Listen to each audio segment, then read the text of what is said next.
안녕하세요. 광주 미르치과병원 구강내과 전문의 최원호입니다.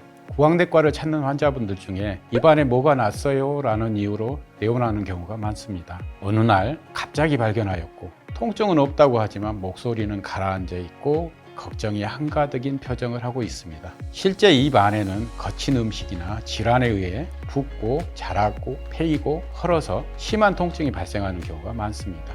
구강암도 있고요.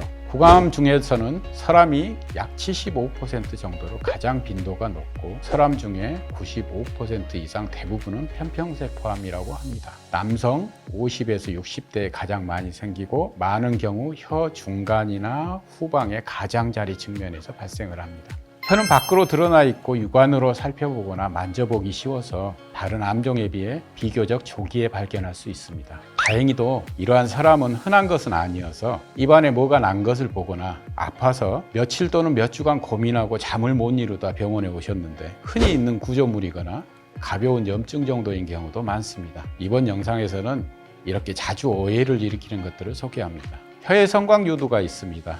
혀 구조에 대해서 살펴본 지난 영상에서 나온 설유두 중 하나인데요. 목구멍 쪽에 이물감과 갑갑한 느낌이 있어서 자꾸 마른 기침을 하다 거울 속에서 우연히 발견하죠.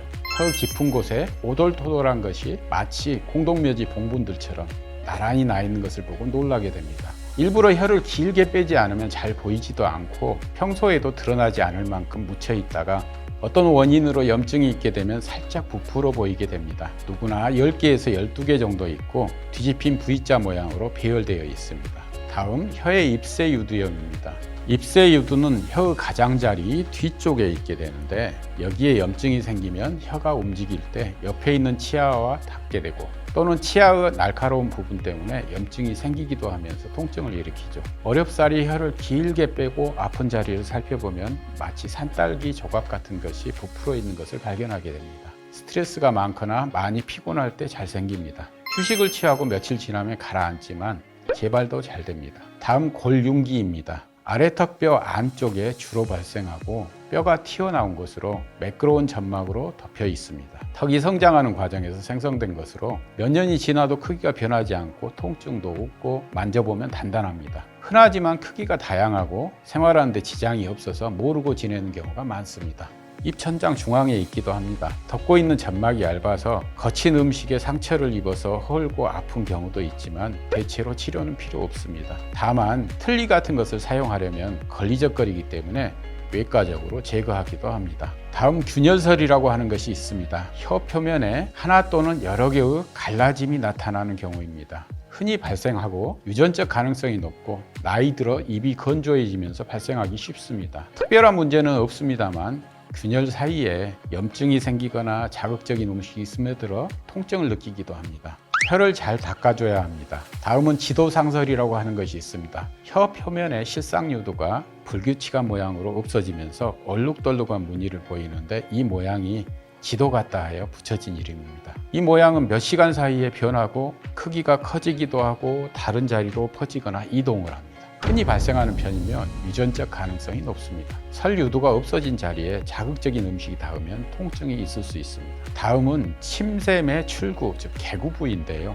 우리 입안에 분비되는 침은 이하선, 악하선, 설하선이라고 하는 세 개의 대기업에서 대부분 만들어 분비하고 입안 점막들의 소타액선이라고 하는 구멍가게에서 소량 만들어서 촉촉하게 만들어줍니다. 큰 침샘들의 개구부는 조금 튀어나와 있습니다. 이하선의 개구부는 위 어금니 부분 뺨 점막에 있고 아주 조그만 조갯살 모양을 하고 있어서 어떤 분들은 손톱이나 도구로 긁어내려 하기도 하고 심지어 쥐어 뜯어내려 합니다. 상처가 나서 헐고 염증이 생깁니다. 여기를 통해 세균이 감염되면 귀 앞에 얼굴이 부어오르고 식사 때마다 엄청 아픕니다. 악하선의 개구부는 혀 바로 밑 중앙에 동그랗게 있고 설하선의 개구부는 입안 바닥에서 양쪽으로 주름 모양의 돌기로 보이는데 이것 중 길어 보이는 것이 있다고 뜯어내려 하시면 안 됩니다.